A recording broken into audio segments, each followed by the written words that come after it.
তোমাৰ হাততে হাত থৈ উমলি থাকিম আকাশত দুয়ো প্ৰেমতে মগ্ন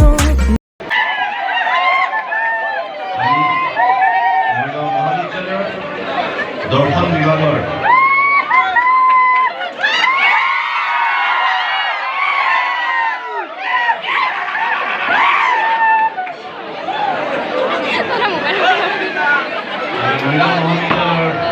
তোমালোকে চিনি পোৱা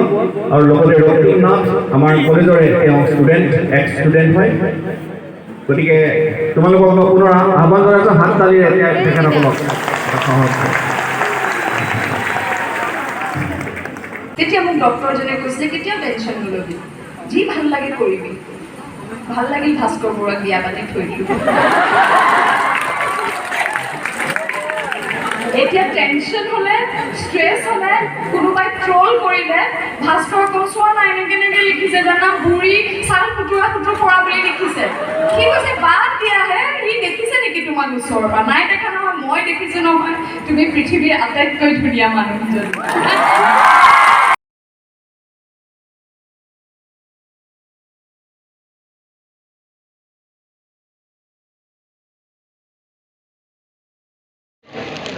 প্ৰেমিকজনে ক'লে অলপ ভাল লাগে আৰু বুজি পাওঁ আৰু তেওঁ গৈ পেলাই মোৰ মাহীক ক'লে চোৱাচোন ৰাজাদাই মোক তোমাক এনেকৈ ক'বলৈ দিছে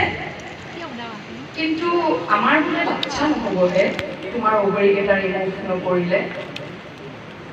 মোৰ মাহীৰ জেলত লাগি গ'ল ৰাজাদাই কিয় ক'ব এনেকৈ কোন ৰাজাদা ৰিমুভ নকৰিলে যেতিয়া লাষ্ট ষ্টেজ মোৰ অৱস্থা কুকুমাহী ক্ষীণাই শুকাই নাই